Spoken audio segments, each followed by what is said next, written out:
سرسبز اس گلزار کے یہ پھول ہے عطار کے، مردہ دلوں کو دے جلا، ہادی ہے طلبگار کے، طلبگار کے۔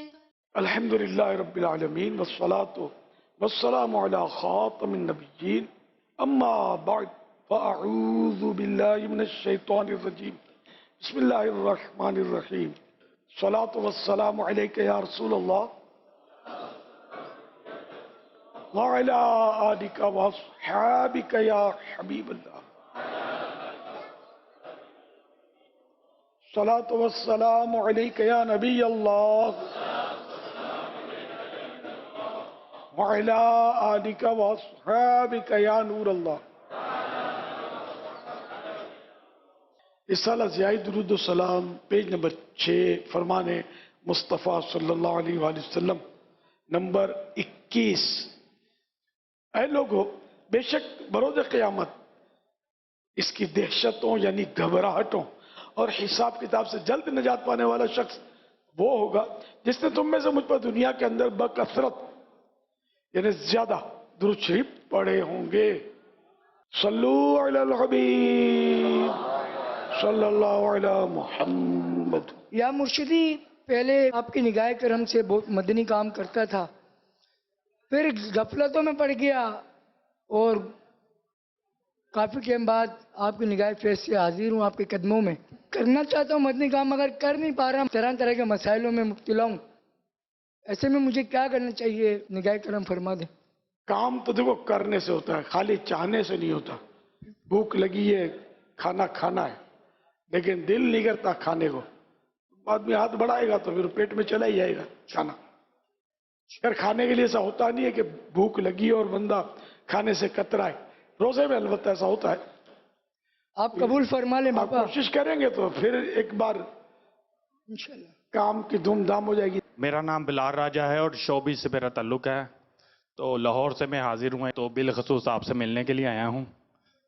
تو میرا یہ سوال ہے کہ ہم اکثر کنویز میں جاتے ہیں اپنی گاڑی وغیرہ پہ، تو کوئی جانور وغیرہ نیچے آ جاتا ہے، مر جاتا ہے، تو اس کا کوئی کفارہ وغیرہ کچھ ہوتا ہے؟ اس کے بارے میں بتائیں۔ تو انشاءاللہ 2 سال ہو گئے ہم آ نہیں رہا ہمارا قافلہ، تو دعا کیجئے انشاءاللہ اس محرموں میں نیت کرتا ہوں کہ 100 فنکاروں کو لے کے آؤں گا انشاءاللہ عز و جل، 100 کو لے کر آئیں گے انشاءاللہ۔ سبحان اللہ، کیا بات۔ ہر سال میں لے کے آتا ہوں جی الحمدللہ، بلال راجہ، اور آپ سے میں آگے کہتا ہوں آئی لو یو پاپا۔ ماشاءاللہ۔ تو اولاد کی بھی دعا کیجئے، اللہ پاک مجھے مدنی منہ عطا فرمائے تو اسے میں عالم دین بناؤں۔ آمین آمین، ماشاءاللہ۔ اللہ پاک آپ کی تمام خواہشات پوری کرے۔ اچھا، وہ جیسا جانور جیسے اور جیسا ملک، جی غالباً ہمارے ہاتھ میں اگر کوئی اونٹ کو مار دینا گاڑی والا، شاید 80,000 درہم، مجھے یاد پڑتا ہے اس کا، مطلب آدمی گیا کام سے اگر اونٹ اس کی زد میں آ گیا کی گاڑی میں، وہاں اونٹوں کو بڑا پروٹیکشن ان مانو کر حاصل ہے، ریگستان کا جہاز ہے یہ۔ اب یہ کہ جنرلی ان کا پوچھنے کا مطلب یہ ہوگا کہ بلی، کتا، اس طرح کے جانور ہمارے یہاں وہ بیچارے زد میں آ جاتے ہیں، تو جان بوجھ کر تو شاید کوئی نہ مارتا ہو، تو اب اگر وہ کچل گیا تو کوئی اب قانونی مسئلہ تو ہے نہیں۔ اب بلیاں بھی پالی جا رہی ہیں، خوبصورت سی بلیاں، اب وہ کسی کی پالتو بلی آپ کی گاڑی کے نیچے آ کر دنیا سے چلی گئی تو ہو سکتا ہے اس پر کوئی قانون کچھ کہے، ورنہ جنرل جو بلیاں ہوتی ہیں تو کتے جو گھوم رہے ہوتے ہیں، پھر رہے ہوتے ہیں، ان کو مار دینے سے مارتا نہیں آدمی، اب یہ بیچارے مر جاتے ہیں بیچ میں آ کر، اس پر کوئی کفارہ وغیرہ اس کا کوئی پڑا نہیں ہے کچھ۔ ٹخنوں سے اونچے پانچے رکھنا یہ سنت مبارکہ ہے اور اس کی ترغیب بھی ہے، تو اکثر یہ دیکھا جا رہا ہے کہ افراد کی اس جانب توجہ نہیں ہے، تو کچھ مدنی پھول اس حوالے سے ارشاد فرما دیجئے۔ دینی ماحول میں اگر آ گیا تو اس کو عام طور پہ پتہ ہوتا ہے کہ پاجامے ٹخنے سے اوپر ہونے چاہیے، تو پھر سمجھاؤ تو بولو یار وہ درزی نے بڑے کر دیا، تو میں بھی سمجھاتا ہوں کہ درزی اگر جیب یہ جو ہے، اب تو جیب بھی نہیں ڈلواتے، پہلے ڈلواتے تھے، گلا جو یہ پیچھے کی طرف بنا دے تو کیا کرو گے؟ پہنو گے؟ تو نہیں پہنیں گے. تو یہ بھی پھر کیسے پہنیں گے؟ تھوڑا درزی کو 5 10 20 روپے بکری کروا دو، سودا کروا دو تو وہ بنا دے گا، تو پھر پہننا. تو بہرحال جذبہ نہیں ہے. یہ پیارے آقا صلی اللہ علیہ وسلم کی پیاری پیاری سنت ہے کہ پاجامہ شلوار یہ سب ٹخنے سے اوپر ہوتے بند ہے. یہ لمبا جو جبہ پہنتے ہیں، وہ یہ ثوب جو ہے، یا وہ جو بعض اوقات رنگین اوپر سے پہنتے ہیں، تو یہ ان سب کا ٹخنے سے اوپر ہونا چاہیے. لیکن یہ بڑے ہوتے ہیں، یہ بھی جو آتے ہیں یہ بھی بڑے ہوتے ہیں، بارہا دیکھا بڑے ہوتے ہیں. تو ان کو کٹنگ کروا کر یا کوئی بھی ایسی حکمت عملی ہو کہ یہ اوپر ہو جائے، اس کی سلائی ہو جائے، کناری بن جائے. ذرا کرتا جو ہے، یہ کرتے بھی لمبے لمبے ہمارے غالباً تیار بھی مل رہے ہیں. تو اگر یہ لمبا ہو تو پھر دیکھ لیں. اب خود جھک کر دیکھیں گے تو سمجھ نہیں آئے گی. خود بالکل سیدھے کھڑے ہوں گے نا، کوئی دیکھ کر بتا سکے گا کہ آپ کی شلوار یا پاجامہ یا یہ لمبا جو ثوب ہے، جبہ، یہ ٹخنے سے اوپر ہے یا نیچے ہے. تو پھر اس کے مطابق آپ نے کرنا ہوگا. یہ کرنا چاہیے. ایک شخص کا حدیث پاک میں ہے کہ وہ تکبر سے دیوبند گھسیٹ رہا تھا، یعنی اس کا ٹخنوں کے نیچے تھا، تو اس پر وہ زمین میں دھسا دیا گیا اور قیامت تک وہ دھستا رہے گا. کتنی بڑی وعید ہے. تو یہ مطلب اس میں شرط وہی ہے کہ وہ تکبر کی وجہ سے اگر کوئی ایسا کر رہا ہے تو ان سب کے لیے یہ وعیدات ہیں. ورنہ بہرحال سنت تو سبھی کے لیے، مردوں کے لیے، عورتوں کے لیے نہیں ہے. کہ مردوں کے پاجامے یا شلوار یا تیبند یا وہ جبہ کبہ جو بھی ہے، یہ سب اوپر ہونا چاہیے. ٹخنوں سے ٹخنے کھلے ہوئے ہوں، چھپے ہوئے نہ ہوں. یہاں تک کہ اللہ نصیب کرے مدینے کی حاضری اور حج یا عمرہ شریف کا احرام باندھنے کی سعادت ملے تو وہ جو تیبند باندھنا ہے نا احرام کا، وہ بھی ٹخنے سے اوپر ہو، اس کا خیال رکھنا ہے. تو کوئی اگر نیت بنتی ہے تو آج سے وہ چیکنگ کر کے اس سنت کو بھی، یہ سنت واقعی یعنی یہ میری آج کی نہیں دعوت سمجھے، پہلے کی قرآن ہے. پہلے الحمدللہ زمانے سے میں نے اونچے رکھنے کا میرا معمول ہے، ٹخنوں سے اوپر. تو یہ اس دور میں بھی ایسا ہی تھا. تو چلو اس میں تو اتنا ماحول نہیں تھا، لیکن اب تو ہمارے پاس ماحول ہے. ہمارے پاس کہیں تو لاکھوں، کہیں تو کروڑوں اسلامی بھائی ہیں، مبالغہ کریں تو کروڑوں ہیں. لیکن یہ سنت پتہ نہیں کیوں مطلب اس پر عمل نہیں ہوتا. تو یہ جو تھوڑے بہت یہاں جمع ہیں، یہ بھی تھوڑے بہت نہیں ہیں، شاید وہ ہزار یا ہزاروں ہیں. اگر یہ سب نیت کر لیں کہ ہمارے پاجامے یا جو بھی ہے شلوار، یہ ہم چیکنگ کروا کر اوپر کریں گے، اگر نیچے ہیں تو انشاءاللہ ہم اس کو بنوائیں گے. یہ نہیں کہ نیا سلوائیں گے تو خیال رکھیں گے، کٹنگ کروا کے بنوا لینا ہے. تو اگر ذہن بنتا ہے، سچی نیت ہے، تو جھوٹا ہاتھ اٹھائیں گے گناہ گار ہوں گے، جھوٹ ہو جائے گا ہاتھ دھوکا. تو پھر یہ کہ آج سے بس یہ نیت کر لیں، ٹھیک ہے. اچھا ماشاءاللہ. تو اب یہ کہ اس میں آپ کو فوراً یہ ترکیب بنانی ہے انشاءاللہ. یہاں تک کہ تکبر سے اگر ٹخنوں سے نیچے ہے پاجامہ وغیرہ تو نماز بھی مکروہ تحریمی ہوتی ہے. ورنہ مکروہ تنزیہی، سستی کی وجہ سے اگر وہ اس طرح بنا ہوا ایک مکروہ تنزیہی ہونا، یہ بھی ظاہر ہے کہ وہ کوئی کار خیر تو نہیں ہے. نماز میں فولڈ نہیں کرنا ہے. نماز میں نہ اوپر سے فولڈ کرنا ہے، نہ گھرسنا ہے، نہ نیچے سے اس کو فولڈ کرنا پائچوں کو، ورنہ پھر نماز مکروہ تحریمی ہے. اب اگر اوپر کھینچ کر ہو سکتا ہے تو ٹھیک ہے، ورنہ یہ کہ اس کو اسی حال پہ چھوڑ دیں. اور اب تو بنائیں گے ایسا انشاءاللہ کہ وہ ہر وقت سنت پر عمل ہوتا رہے گا میرے رب نے چاہا تو. تو جب یہ آپ اتنے سارے واقعی اس سنت پر عمل پیرا ہو جائیں گے نا تو انشاءاللہ چراغ سے چراغ روشن ہوتا چلا جائے گا اور یہ سنت بھی ہمارے معاشرے میں عام ہو جائے گی انشاءاللہ. چھوٹے بچوں کے لیے بھی کوشش کی جائے کہ یہ اس کے بھی اوپر ہوں، تو ابھی سے اس کی عادت بنے. موقع کی مراد جس کو عمل کرنا ہوگا راستے ہزار، جس کو عمل نہیں کرنا اس کو بہانے ہزار. صلو علی الحبیب صلی اللہ علی محمد.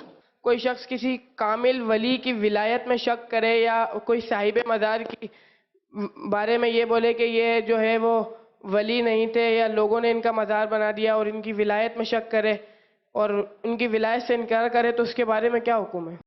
اب شک کرنے کی وجہ دیکھی جائے گی.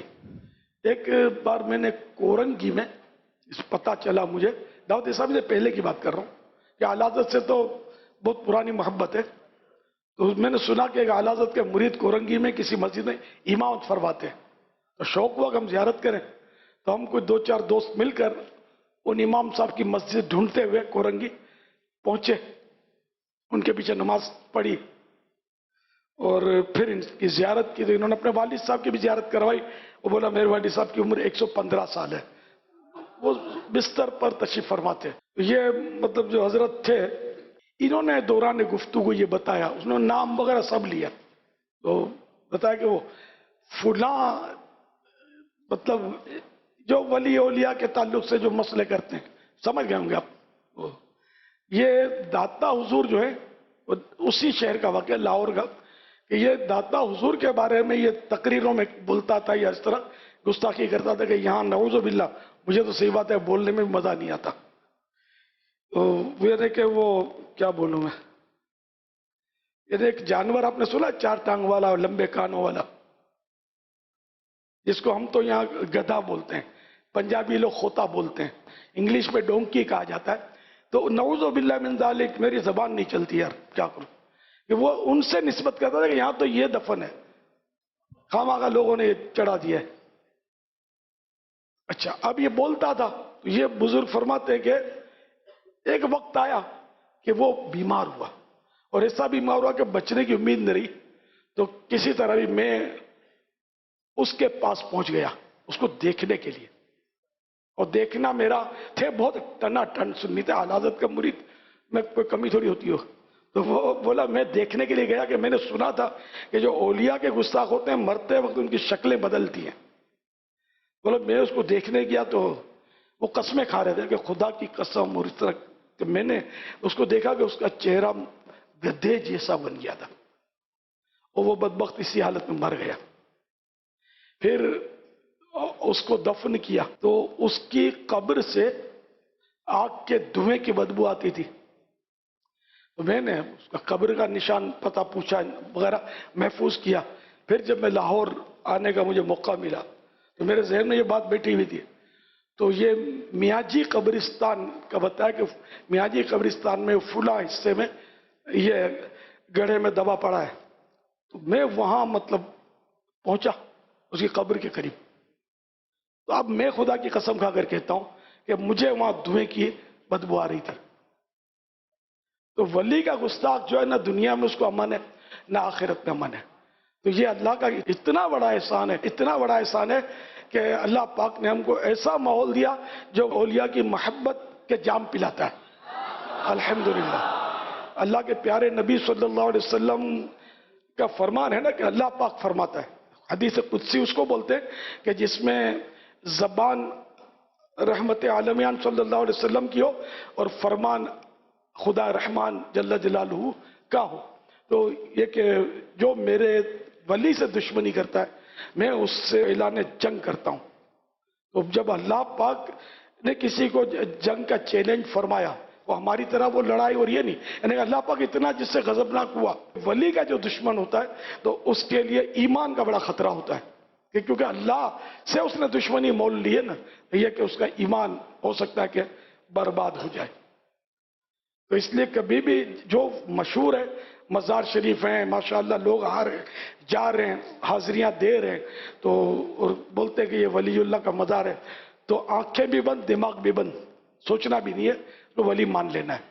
یہ ہمارے پاس منسا حال ہے کہ ہم کسی کو چیک کریں، ہمیں کیا شریعت نے اس بات کا مکلف کیا اور ہمیں پابند کیا کہ تم ہر ایک کی تحقیق کرتے پھرو کہ یہ ولی ہے تو کس ولایت کے درجے پر ہے یا نہیں ہے، تو کوئی اور چیز ادھر دفن کر دی ہے تو ویسے لوگوں نے مشہور کیا، خامخواہ ان لفڑوں میں کیوں پڑتے ہیں؟ اپنے ایمان کی آدمی خیر منا کہ نعوذ باللہ میرا حال کیا ہے، مرتے وقت میرا ایمان آیا سلامت رہ گیا نہیں، میں مسلمان بھی رہوں گا نہیں، اپنی فکر کریں۔ تو ولی اولیاء سے محبت کریں گے، اولیاء کرام کے دامن سے وابستہ رہیں گے، انشاءاللہ العزیز ہمارا ایمان سلامت رہے گا۔ میرے آقا اعلی حضرت رحمت اللہ علیہ غوث پاک، کیونکہ یہ ولیوں کے سردار ہیں، ولیوں کے بھی ولی ہیں، سردار اولیاء، تو ان سے اتنی عقیدت رکھتے تھے کہ غوث پاک کی بارگاہ میں عرض کرتے ہیں نظر میں گور میں میزاں پہ سر پل پہ کنگھی، نظر میں گور میں میزاں پہ سر پل پہ کہیں، نہ چھٹے ہاتھ سے دامان معلا تیرا یا غوث، نہ چھٹے ہاتھ سے دامان معلا تیرا۔